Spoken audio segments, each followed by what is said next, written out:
Fucker. SD error.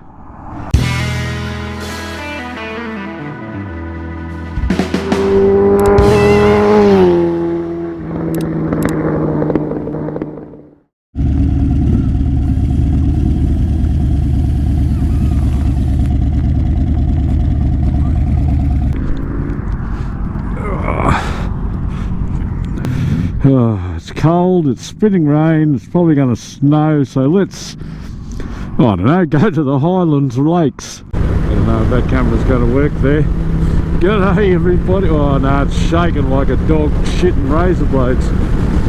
G'day everybody, welcome back. Right, let's get into it.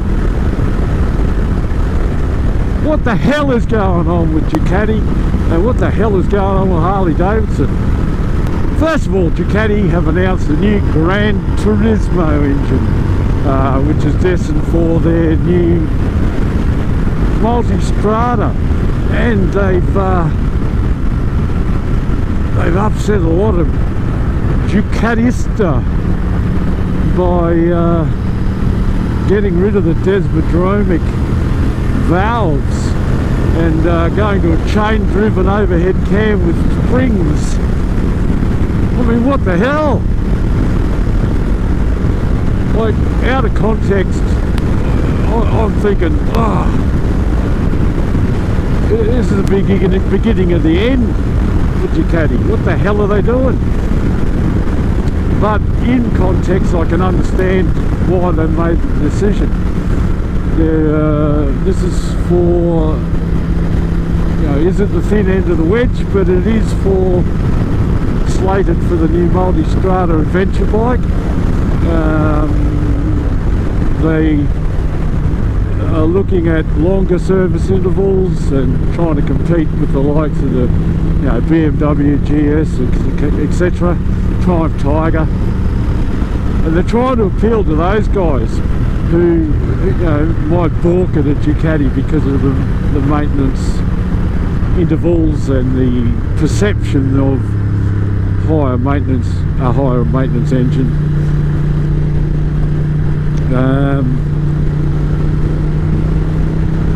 So, you know, it's probably not a bad idea. They'll open the market up to a few other people, but, you know, those of us that, you know, like the Ducati for what it is, and we sit a little left of centre, maybe. Oh, that camera's going to be no good. I'm not going to sit here and hold it all day. Oh, I'll figure it out one of these days. I was going to put a mount down in here, just haven't gotten around to it. So, and what about Harley Davidson?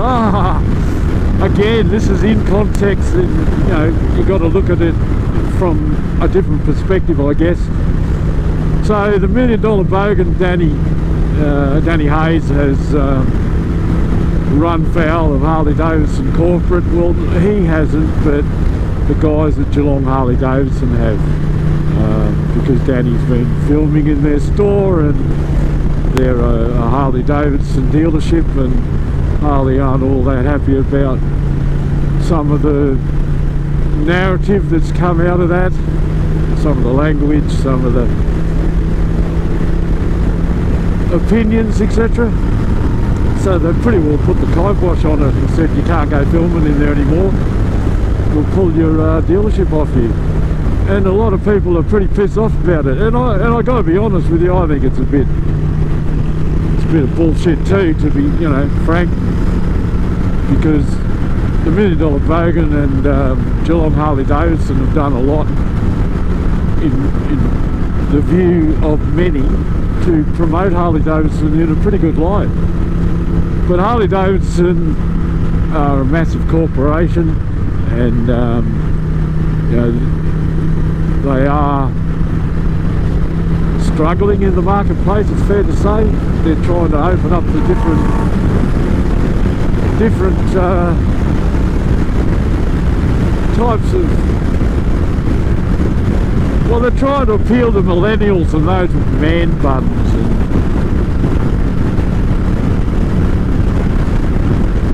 hipster types.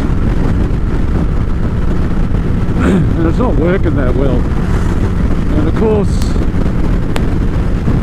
there's plenty of people who ride Harley Davidsons, the faithful, that don't go along with those philosophies.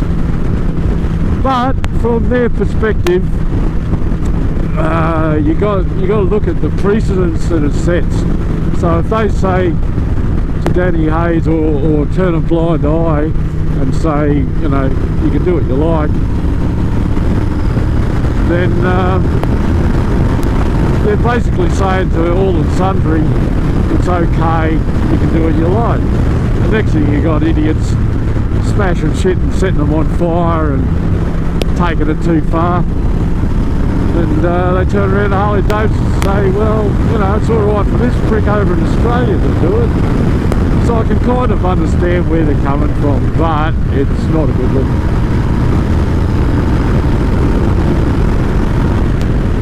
So hopefully they pull their head in. And I'm pretty sure that the show will go on with Mr. Hayes. I just feel for Colin and the guys over there at Geelong Harley Davidson. It's probably, you know, he might be breathing a sigh of relief too and thinking, fuck, I don't have to put up with Daddy anymore, coming in here and annoying the boys and holding us up.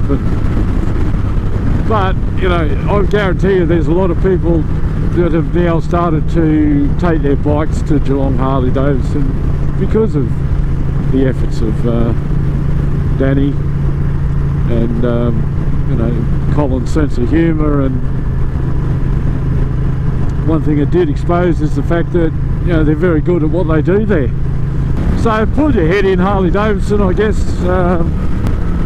Stop trying to appeal to these man bun wearing millennials. They're never going to hang around. They can't even work out what gender they are. And Ducati, well, you know, stick to the Desmos, guys. Keep it in the majority of your fleet. At least, you know, keep the options there for us that, well, I'll probably never buy a new one. I can't afford to buy a new Ducati. I wish I could. Good luck with the Gran Turismo engine. Now it's time for me to go and turn on the heated gloves, start to freeze my tits off and head on up to the Highland Lakes. So thanks for watching.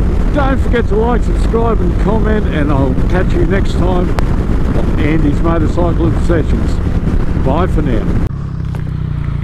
That's got to be one of my favourite outlooks for motorcycling in Tasmania. I just love it. You like that? Isn't it? Just you see for miles and stuff. I've tried to get photos, but it doesn't really do it justice. Yeah, right. It's good when you get about 8 or so bikes spread along it, and then it starts to give you some perspective. Yeah. Fuck, I love it out of here. Yeah, it's alright. We're just so spoiled in Tassie, aren't we? Yeah, absolutely. I'm just dicking around with cameras. Yep.